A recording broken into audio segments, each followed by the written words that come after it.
सिद्धार्थ की कहानी एक ऐसे युवक की कहानी है जो जीवन के मूल सत्य को जानना चाहता है। वो अपने भीतर उठने वाले उन प्रश्नों का उत्तर खोजने निकलता है जिन्हें साधारण जीवन की सीमाएं कभी पूरा नहीं कर पाती। ये कहानी सिर्फ एक मनुष्य की आध्यात्मिक यात्रा नहीं है, बल्कि ये मनुष्य के भीतर चलने वाले संघर्षों की भी कथा है। यह उस बेचैनी की कहानी है जो तब जन्म लेती है जब आत्मा अपने असली लक्ष्य से भटक जाती है, और वो तब तक चैन नहीं पाती जब तक सत्य की अनुभूति स्वयं अनुभव बनकर आत्मा में न उतर जाए। इस लंबी कथा का प्रारंभ सिद्धार्थ के घर से होता है। वो ब्राह्मण कुल में जन्मा था और बचपन से ही विद्वान, तेजस्वी और गंभीर माना जाता था। उसके पिता, जो स्वयं एक प्रतिष्ठित ब्राह्मण थे, हमेशा उससे बड़ी आशाएं रखते थे।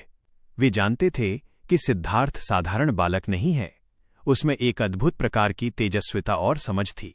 वो वैदिक मंत्र, यज्ञ, पाठ, धर्मशास्त्र, वेदांत और अनेक धार्मिक परंपराओं को बहुत कम उम्र में ही सीख चुका था। उसका मित्र गोविंद भी उसकी प्रतिभा का प्रशंसक था और हमेशा उसका अनुसरण करता था। लेकिन सिद्धार्थ का मन इन ज्ञानों और कर्मकांडों से भरकर भी खाली था। जितना अधिक ज्ञान वो प्राप्त करता, उतनी ही अधिक उसकी प्यास बढ़ती जाती। उसे लगता कि मंत्रों के पाठ मात्र से परम ज्ञान प्राप्त नहीं हो सकता। उसे लगता कि ब्रह्म को केवल पढ़कर समझना एक छलावा है।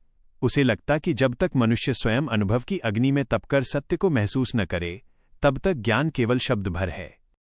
सिद्धार्थ के भीतर एक गहरी बेचैनी जन्म ले चुकी थी। वो हर दिन नदी के तट पर बैठकर ध्यान करता। वो आकाश के विस्तार को देखता और इस ब्रह्मांड के पीछे छिपे किसी दिव्य रहस्य को जानना चाहता। उसे लगता कि जीवन एक पहेली है जिसे शब्दों या परंपराओं में बांधा नहीं जा सकता। वो सोचता कि वो कौन सा रास्ता है जो वास्तव में मुक्ति की ओर ले जाता है। यह प्रश्न उसके भीतर उथल पुथल मचाते रहते और उसे अपने ही घर में भी पराया महसूस होने लगा। धीरे धीरे उसकी ये बेचैनी पिता को भी दिखने लगी। पिता समझ गए कि सिद्धार्थ के हृदय में धर्म की एक असाधारण आग जल रही है। वे उसे रोकना चाहते थे, पर जानते थे कि अपने भीतर उठे प्रश्नों को शांत किए बिना कोई साधक आगे नहीं बढ़ सकता। सिद्धार्थ ने एक दिन पिता से कहा कि वो सन्यासियों यानी समनों के साथ जाना चाहता है। समन लोग तपस्या करते थे, कठोर जीवन जीते थे और शरीर का दमन करके आत्मा की मुक्ति खोजते थे। सिद्धार्थ को लगा कि उन्हें देखकर शायद वो अपनी प्यास बुझा पाएगा। ये बात सुनकर पिता चुप हो गए। उनकी आंखों में चिंता भी थी और प्रेम भी। लेकिन सिद्धार्थ का निर्णय अटल था। उसके मन में केवल एक ही लक्ष्य था, जीवन के परम सत्य को पाना, चाहे उसे इसके लिए कितनी भी भटकन क्यों न सहनी पड़े। वो रात भर खड़ा रहा, अपनी इच्छा पर अडिग। यह देखकर पिता को समझ आ गया कि पुत्र को रोकना असंभव है। उन्होंने अंततः सहमति दे दी, लेकिन उनके मन में गहरी पीड़ा थी। अगली सुबह सिद्धार्थ और उसका प्रिय मित्र गोविंद सन्यासियों के पास चले गए। सिद्धार्थ ने घर, परिवार, सुख सुविधाएं, सम्मान सब कुछ पीछे छोड़ दिया। उसके पास केवल एक वस्त्र, एक कटोरी और असंख्य प्रश्न थे।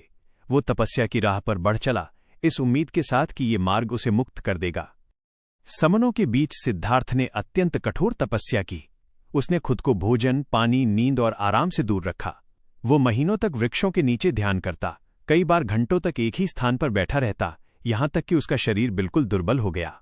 वो सांस को रोकने का अभ्यास करता, अपने आप को भूख से तड़पाता और ये महसूस करने की कोशिश करता कि शरीर मात्र एक आवरण है जो आत्मा के सत्य को ढक देता है। इन तपस्याओं से उसका मन शांत तो होता, लेकिन वो समझ गया कि यह मार्ग भी पूरी तरह सत्य तक नहीं ले जाता। उसे लगता कि आत्मा को मुक्त करने के लिए केवल शरीर को कष्ट देना पर्याप्त नहीं। समनों का मार्ग शरीर को तो कमजोर करता है, लेकिन आत्मा के प्रश्न फिर भी वहीं खड़े रहते हैं। ये देखकर सिद्धार्थ के भीतर फिर एक गहरा विचार उठा कि शायद वो अभी भी सत्य से दूर है। इसी दौरान खबर आई कि गौतम बुद्ध नाम के एक महान तपस्वी को ज्ञान प्राप्त हो गया है। लोग कहते थे कि उन्होंने दुख का अंत और मुक्ति का मार्ग खोज लिया है। उनके उपदेश सरल भी थे और गहरे भी। सिद्धार्थ के भीतर जिज्ञासा जगी। वो गोविंद के साथ बुद्ध के दर्शन के लिए चल पड़ा। गौतम बुद्ध शांत, तेजस्वी और अत्यंत सौम्य दिखते थे। उनकी उपस्थिति में एक असाधारण शांति थी। वे जब बोलते तो शब्द हृदय तक उतर जाते। उनमें ऐसी शक्ति थी कि साधारण बातें भी अनूठी लगती थीं। सिद्धार्थ ने लंबे समय तक उनके उपदेश सुने। उसे लगा कि बुद्ध सचमुच सत्य के बहुत करीब पहुंचे हैं, पर भीतर से एक आवाज कहती रही कि सत्य को केवल सुना नहीं जा सकता, उसे स्वयं जीना पड़ता है।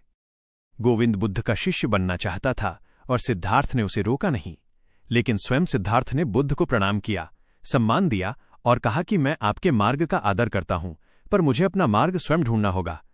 बुद्ध ने उसकी बात सुनी और मुस्कुराकर कहा कि हर व्यक्ति का मार्ग अलग होता है। बुद्ध को प्रणाम करके सिद्धार्थ अकेला निकल पड़ा। अब उसके पास कोई गुरु नहीं था, कोई मार्गदर्शक नहीं था, केवल उसकी बेचैन आत्मा थी जो सत्य को पाने के लिए भटक रही थी। वो कई दिनों तक चलता रहा, जंगलों से गुजरता रहा, नदियों को पार करता रहा और अपने भीतर निरंतर ये विचार करता रहा कि वो अभी तक किस वजह से सत्य तक नहीं पहुंच पाया। एक दिन वो एक नदी के पास पहुंचा। नदी बह रही थी, लेकिन ऐसा लगता था जैसे वो उससे बात कर रही हो। पानी की आवाज उसे नई नई बातें कह रही थी। नदी शांत भी थी और बेचैन भी। सिद्धार्थ ने पहली बार महसूस किया कि प्रकृति के हर तत्व में कोई संदेश छिपा है। वो नदी के किनारे बैठकर देर तक सोचता रहा। उसे लगा कि शायद सत्य किसी कठोर तपस्या में नहीं, बल्कि जीवन के प्रवाह में छिपा है। नदी उसे यह सिखा रही थी कि बहना ही जीवन है, रुकना मृत्यु है, अनुभव ही ज्ञान है। ये विचार उसके मन में एक नए अध्याय की शुरुआत बनकर उभरा। उसने सन्यासियों का मार्ग छोड़ दिया और तय किया कि अब वो दुनिया के बीच रहकर सत्य को खोजेगा। उसने स्वयं से कहा कि वो अब जीवन को जिएगा, भोगेगा, महसूस करेगा और हर अनुभव से सीखकर सत्य के करीब पहुंचेगा। इस प्रकार सिद्धार्थ अपनी यात्रा के अगले चरण में प्रवेश करता है, जहां वो संसार, वासना, धन, व्यापार और मनुष्य की इच्छाओं से होकर गुजरेगा ताकि आत्मा की गहराइयों को समझ सके। सिद्धार्थ नदी को पार करके आगे बढ़ता है। उसके भीतर एक नया उत्साह था, क्योंकि उसने पहली बार महसूस किया था कि वो बिना किसी गुरु के भी सत्य तक पहुंच सकता है। उसे लगता है कि दुनिया से दूर होकर सत्य नहीं मिलता, बल्कि दुनिया के भीतर रहते हुए, हर अनुभव को अपनाते हुए, हर भाव को जीते हुए ही मनुष्य अपने भीतर के प्रकाश को पहचान पाता है। जंगलों से निकलकर जैसे ही वो सभ्यता की ओर बढ़ता है, उसके आसपास की दुनिया बदलने लगती है। वो लोगों को उनके सामान्य जीवन में व्यस्त देखता है, बच्चे खेलते हुए, व्यापारी सौदा करते हुए, स्त्रियां अपने घरों की देखभाल करती हुई, किसान खेतों में मेहनत करते हुए। यह सब देखकर सिद्धार्थ को एहसास होता है कि जीवन का ये सरल और भरा पूरा प्रवाह भी अपने आप में उतना ही महत्वपूर्ण है जितनी कठोर तपस्या। यही सोचते हुए वो एक नगर के पास पहुंचता है। नगर के पास एक सुंदर बगीचा था, जिसमें रंग बिरंगे फूल खिले थे और हवा में मीठी सुगंध फैली थी। इसी बगीचे में उसने पहली बार एक अत्यंत आकर्षक स्त्री को देखा, कामला। कामला की सुंदरता असाधारण थी। उसके चेहरे पर आत्मविश्वास था, आंखों में चतुराई थी और चाल में एक खास आकर्षण। वो साधारण स्त्री नहीं, बल्कि नगर की एक प्रसिद्ध गणिका थी, जिसे धनवान और सामर्थ्यवान लोग ही देख पाने का सौभाग्य पाते थे। सिद्धार्थ ने उसे केवल कुछ क्षणों के लिए देखा, लेकिन उन क्षणों ने उसके भीतर एक नई अनुभूति जगा दी। उसे पहली बार लगा कि संसार और इंद्रियों की दुनिया भी एक शिक्षक हो सकती है। कामला के चेहरे ने उसके भीतर एक नए प्रकार की जिज्ञासा उत्पन्न की, एक ऐसी जिज्ञासा जो उसने तपस्या के दिनों में कभी महसूस नहीं की थी। वो कामला से मिलना चाहता था, उससे बात करना चाहता था, उसे समझना चाहता था। लेकिन तभी उसे याद आया कि वो एक भिक्षुक की तरह दिख रहा है, दुर्बल शरीर, साधारण वस्त्र और खाली हाथ। कामला जैसी स्त्री के सामने जाने के लिए उसके पास वो व्यक्तित्व नहीं है जो एक नगर में सम्मान पाता है। ये बात सिद्धार्थ को अंदर तक छू गई, क्योंकि ये पहली बार था जब जीवन ने उसे नए रूप में चुनौती दी। उसे एहसास हुआ कि यदि दुनिया के भीतर रहकर सीखना है तो दुनिया की भाषा भी सीखनी होगी। संसार के लोग न तो तपस्या को समझते थे और न ही भिक्षा को। वे धन, सौंदर्य, सफलता और व्यवहार को समझते थे। यही सोचकर सिद्धार्थ ने अपना स्वरूप बदलने की शुरुआत की। उसने नदी के पास बैठकर ध्यान किया और सोचा कि उसे क्या करना चाहिए। फिर उसने अपने लंबे बाल कटवाए, दाढ़ी ठीक की और खुद को साफ सुथरा बनाया। उसे महसूस हुआ कि यदि वो संसार के बीच जीना चाहता है तो उसे उसी के अनुरूप ढलना होगा। इसके बाद वो नगर की ओर बढ़ा। वो एक व्यापारी के घर पहुंचा, एक धनी व्यापारी जिसका नाम कामस्वामी था। कामस्वामी चतुर, व्यवहार कुशल और लाभ हानि की समझ रखने वाला व्यक्ति था। सिद्धार्थ ने उससे कहा कि उसे सीखना है और वो उसके लिए काम कर सकता है। कामस्वामी पहले तो सिद्धार्थ को देखकर हंसा, क्योंकि सिद्धार्थ का चेहरा शांति से भरा था, पर उसमें वो चालाकी नहीं थी जो व्यापारियों में होती है। पर जब उसने सिद्धार्थ से बातचीत की तो उसे लगा कि यह युवक साधारण नहीं है। उसकी भाषा में गंभीरता थी, मन में दृढ़ता थी और आंखों में गहराई थी। कामस्वामी ने उसे अपने घर पर रहने का निमंत्रण दिया। धीरे धीरे सिद्धार्थ व्यापार सीखने लगा। वो सौदों की बात करता, व्यापारिक खातों की देखभाल करता, लोगों से व्यवहार करना सीखता और नगर के जीवन से परिचित होने लगा। लेकिन यही वो समय था जब सिद्धार्थ की मुलाकात फिर से कामला से हुई। इस बार वो साधारण भिक्षुक नहीं था, बल्कि व्यक्तित्व से परिपूर्ण, सुसज्जित और आत्मविश्वासी युवक था। कामला ने सिद्धार्थ को देखकर मुस्कुराया। उसे लगा कि यह युवक कुछ अलग है। सिद्धार्थ ने कामला से कहा कि वो उससे प्रेम सीखना चाहता है। कामला ने हंसकर कहा कि प्रेम एक कला है और ये हर किसी को नहीं आती। वो बोली कि संसार की किसी भी कला की तरह इसका भी अभ्यास होता है और इसके नियम होते हैं। कामला की मुस्कान में आकर्षण था और उसके शब्दों में एक चुनौती, लेकिन सिद्धार्थ ने उस चुनौती को स्वीकार किया। कामला ने सिद्धार्थ को अपने जीवन में प्रवेश देने से पहले कहा कि उसे धन कमाना होगा, सुंदर वस्त्र पहनने होंगे और सौंदर्य को अपनाना होगा, तभी वो उसके योग्य होगा। सिद्धार्थ ने ये सब स्वीकार किया। उसने व्यापार में अधिक रुचि लेना शुरू किया, अपने व्यक्तित्व को निखारा, सुंदर वस्त्र पहने और जीवन के भौतिक पक्ष को अपनाया। धीरे धीरे वो नगर में एक सम्मानित और सफल व्यक्ति बन गया। लोग उसे पसंद करने लगे, उसकी बुद्धिमानी की प्रशंसा करने लगे और कामस्वामी भी उस पर निर्भर होने लगा। लेकिन इस सफलता के बीच एक परिवर्तन आ रहा था। सिद्धार्थ का मन, जो कभी तपस्या की ज्वाला से भरा रहता था, अब संसार की भोगविलास की ओर झुकने लगा। उसे धन, सौंदर्य, मदिरा, खेल और इच्छाओं में आनंद आने लगा। कामला उसकी प्रेरणा बन गई थी। वो कामला से प्रेम की कला सीखता, लेकिन साथ ही वो धीरे धीरे संसार के जाल में उलझने लगा। वो महसूस करता कि सुख क्षणिक हैं, लेकिन फिर भी उनमें खोता जाता। उसे लगता कि वो संसार को सीख रहा है, पर वास्तव में संसार धीरे धीरे उसे अपने कब्जे में ले रहा था। वर्ष बीत गए। सिद्धार्थ धनवान हो गया। उसके पास घर था, नौकर थे, कपड़े थे और सम्मान था। लेकिन जहां एक ओर उसका संसार विस्तृत हो रहा था, वहीं उसकी आत्मा अंदर से खाली होने लगी। वो दर्पण में खुद को देखता और सोचता कि वह कौन है।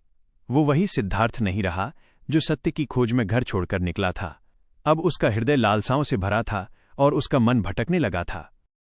कभी कभी रात को वो जाग जाता और सोचता कि वो कहाँ पहुंच गया है। उसे लगता कि जीवन के इस भोगमय मार्ग पर वो स्वयं को खो रहा है। वो समझने लगा कि ये संसार भी सत्य नहीं है, ये भी एक छल है। यही वो समय था जब उसके भीतर फिर वही पुरानी बेचैनी जागने लगी, जीवन के परम सत्य को पाने की प्यास। और एक दिन जब उसके भीतर की ये पीड़ा बढ़ गई, उसने सब कुछ छोड़ने का निर्णय किया। उसने व्यापार, धन, कामला सबसे दूरी बनाने का निश्चय किया। उसे लगा कि यह जीवन उसे केवल भ्रम दे रहा है, सच्ची शांति नहीं। सिद्धार्थ का जीवन धीरे धीरे संसार के जाल में उलझ चुका था। उसने धन कमाया, नाम कमाया, प्रेम के सुख लिए, सुख सुविधाएं भोगी और दुनिया से बहुत कुछ सीखा। लेकिन इस सब के बीच उसने अपनी आत्मा को खो दिया था। उसका मन अक्सर बेचैन रहता, उसके हृदय में एक खालीपन रहता और उसकी आंखों में वो पवित्र चमक नहीं रही थी जो कभी तपस्या के दिनों में हुआ करती थी। एक दिन जब वो अपने कमरे में अकेला बैठा था, उसे लगा जैसे उसका पूरा जीवन एक खेल बन गया है, एक बेमतलब, थकाने वाला और भ्रमित कर देने वाला खेल। उसने अपने आसपास देखा, सोने के आभूषण, रेशमी वस्त्र, सुंदर फर्नीचर, इत्र, मदिरा और उन वस्तुओं का ढेर जो उसने वर्षों में कमाया था। पर इनमें से कोई भी वस्तु उसके दुख को कम नहीं कर पा रही थी। उसने अपनी हथेलियों को देखा। वे मोटी हो चुकी थीं, नर्म नहीं रही थीं। उसकी आंखों में अब न तो वैसा तेज था और न ही वैसा संतोष। वो समझ गया कि संसार के इस मार्ग ने उसे बाहरी सफलता तो दी, पर भीतर वो बिल्कुल खाली हो गया था। यही वो समय था जब सिद्धार्थ ने निर्णय लिया कि वो सब कुछ छोड़ देगा। अगले ही दिन सुबह वो चुपचाप नगर से बाहर निकल गया। उसके साथ न धन था, न सामान, न मित्र। वो अकेला था एक बार फिर। पर इस बार उसके भीतर एक अजीब राहत भी थी, जैसे किसी कैदी को अचानक आजादी मिल जाए। चालत चलते वो उसी नदी के पास पहुंचा जहां वर्षों पहले वो संसार में प्रवेश करने से पहले आया था। नदी का वही स्वर, वही बहाव, वही गहराई, लेकिन सिद्धार्थ के अंदर सब कुछ बदल चुका था। वो नदी के किनारे बैठ गया। लंबे समय तक वो बहते हुए पानी को शांत आंखों से देखता रहा और जैसे जैसे वो पानी के प्रवाह को सुनता, उसके भीतर की घुटन धीरे धीरे मिटने लगी। अचानक उसे लगा कि वो नदी में कूद जाए और सब समाप्त कर दे। वो इतना थक चुका था कि उसे जीवन बोझ जैसा लग रहा था। संसार ने उसकी आत्मा को इतना दबा दिया था कि उसके भीतर केवल निराशा बची थी। लेकिन जैसे ही वो झुककर अपना चेहरा पानी में देखने लगा, नदी से एक गूंज सी उठी, ओम। ये ध्वनि उसे भीतर तक झकझोर गई। ये वही पवित्र ध्वनि थी जिसे उसने बचपन में सीखा था, वही ध्वनि जो अस्तित्व का मूल रहस्य बताती है। ये ध्वनि सुनकर सिद्धार्थ ने अपने भीतर जैसे वर्षों बाद कोई उजाला महसूस किया। वो नदी के पास लेटता चला गया और गहरी नींद में सो गया। जब वो जागा तो उसे लगा जैसे एक नया जीवन उसकी नसों में बह रहा हो। उसके सामने एक व्यक्ति खड़ा था, एक शांत, मुस्कुराता, सरल सा मनुष्य जिसका नाम था वसुदेव। वो नदी का नाविक था और वही सिद्धार्थ का भावी गुरु बनने वाला था।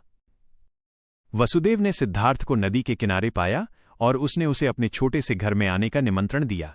वसुदेव की आंखें बेहद शांत थीं, जैसे वो दुनिया को बाहर नहीं बल्कि भीतर से देखता हो। उसने कम ही शब्द बोले, पर उसके हर शब्द में गहराई थी।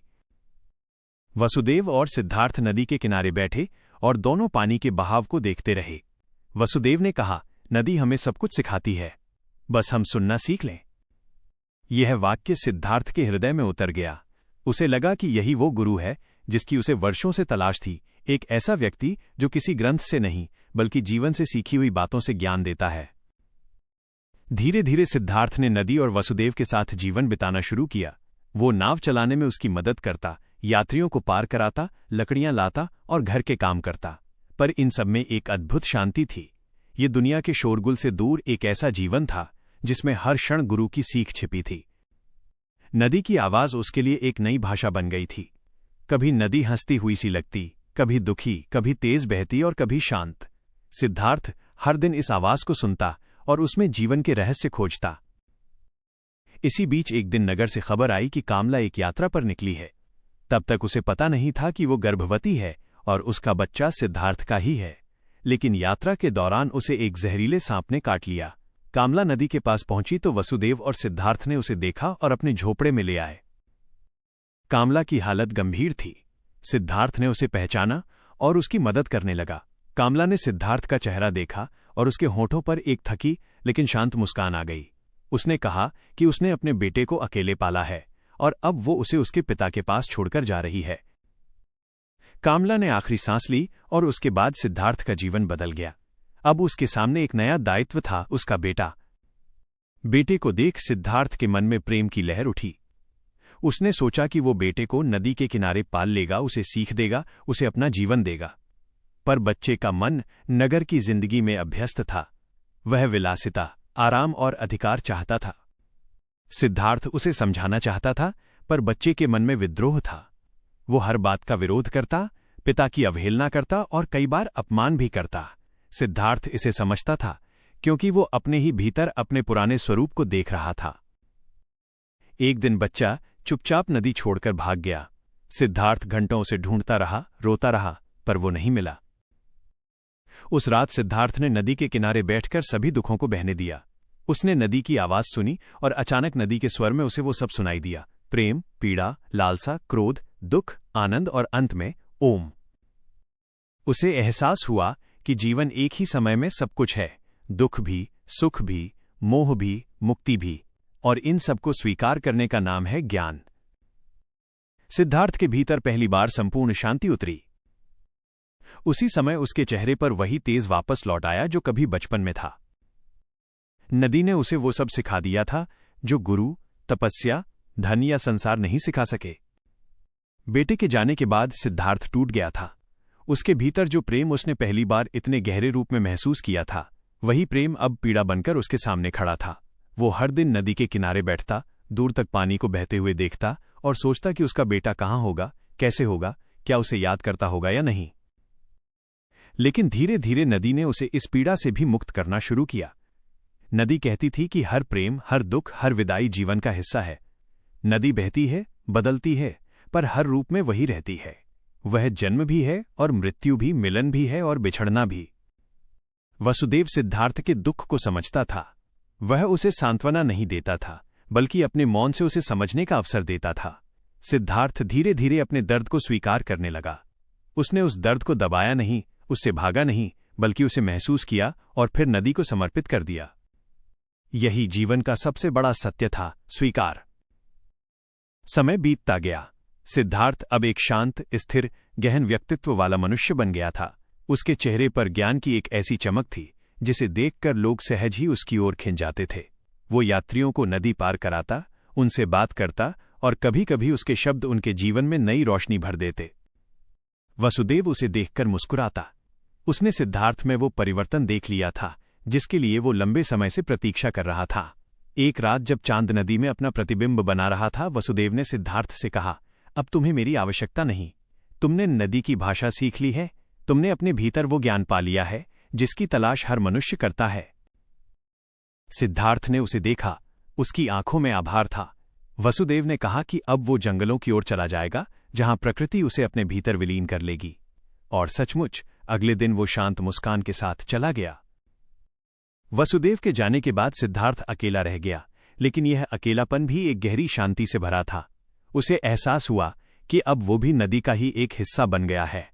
वो अब गुरु नहीं खोज रहा था, वो स्वयं गुरु बन चुका था। इसी दौरान एक दिन उसका पुराना मित्र गोविंद फिर से उसके पास आया। गोविंद अभी भी ज्ञान की तलाश में था, अभी भी भिक्षु था, अभी भी बाहरी मार्गों से भीतर की सच्चाई खोजने की कोशिश कर रहा था। गोविंद ने सिद्धार्थ को देखा तो पहचानने में उसे थोड़ा समय लगा। सिद्धार्थ अब वो युवा तपस्वी नहीं था। अब उसके चेहरे पर उम्र की लकीरें थीं, पर उन लकीरों में जीवन की गहराई बसती थी।